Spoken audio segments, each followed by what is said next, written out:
70 साल पहले वो इसी गांव की थी। नाम था सावित्री। उस पर इल्जाम लगाया गया टोना करने का। गांव वालों ने उसे पीपल से बांधा और जिंदा जला दिया। मरते वक्त उसने बद्दुआ दी थी, जो भी रात में अकेला निकलेगा मैं उसे अपने साथ ले जाऊंगी।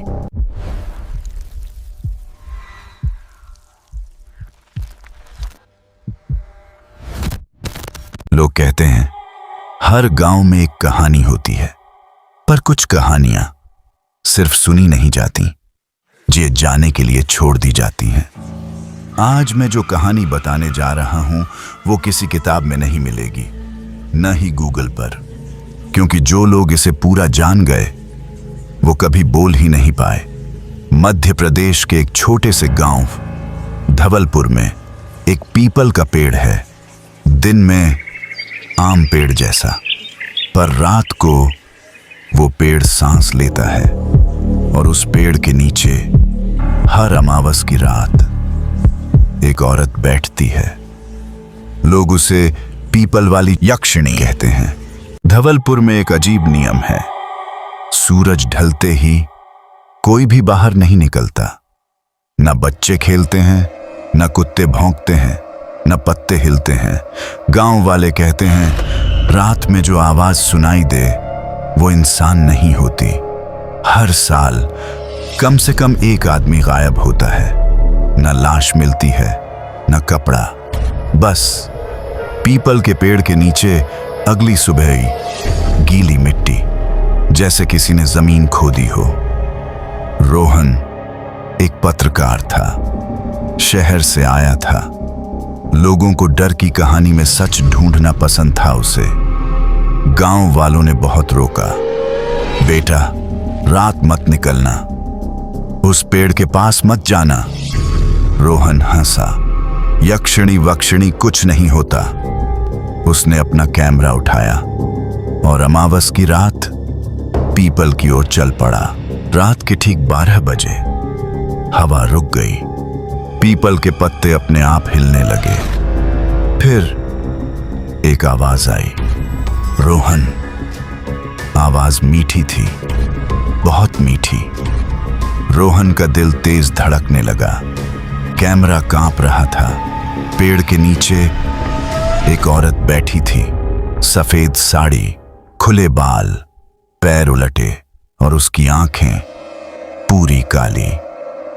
यक्षिणी मुस्कुराई, तू भी बाकी लोगों जैसा है, सच जानने आया है।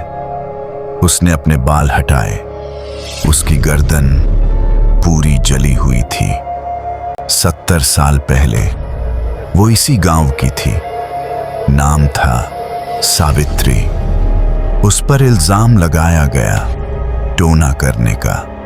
गांव वालों ने उसे पीपल से बांधा और जिंदा जला दिया। मरते वक्त उसने बद्दुआ दी थी, जो भी रात में अकेला निकलेगा मैं उसे अपने साथ ले जाऊंगी।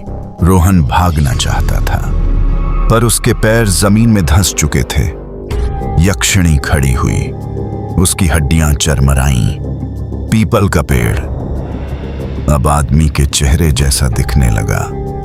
चारों तरफ से आवाजें आने लगीं, रोते हुए आदमी, गायब हुए लोग। यक्षिणी ने फुसफुसाया, तू कहानी लेने आया था, अब कहानी बन जाएगा। उसने रोहन का हाथ पकड़ा। कैमरा जमीन पर गिरा। अगली सुबह गांव वालों ने पीपल के नीचे फिर वही गीली मिट्टी देखी और कैमरे में आखिरी रिकॉर्डिंग थी। रोहन की आवाज कांपती हुई, अगर कोई ये सुन रहा है तो रात में पीपल के पास मत जाना। आज भी अगर अमावस की रात तुम किसी सुनसान रास्ते पर हो और कोई मीठी आवाज तुम्हारा नाम ले तो पीछे मत देखना, क्योंकि पीपल वाली यक्षिणी आज भी जिंदा है।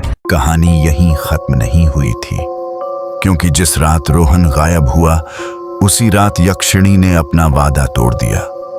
उसने कहा था, सिर्फ जो अकेला आएगा वही जाएगा। लेकिन अब वो अकेले लोगों से बाहर निकल चुकी थी। अब वो गांव के अंदर आ रही थी।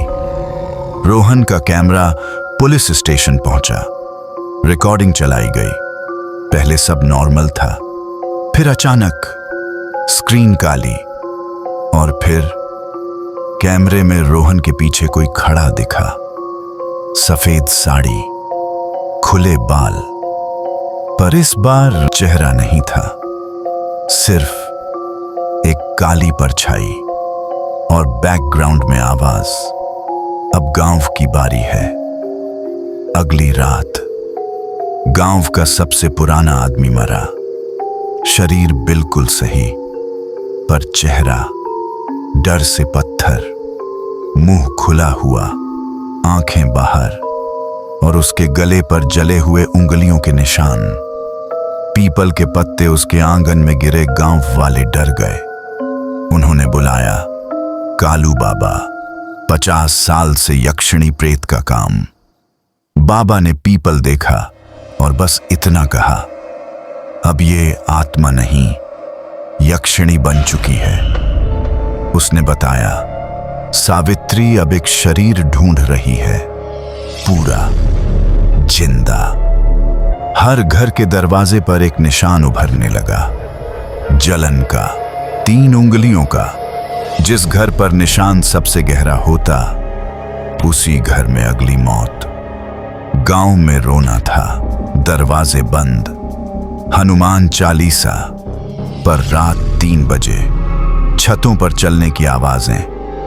कालू बाबा ने सच बताया, सावित्री निर्दोष नहीं थी।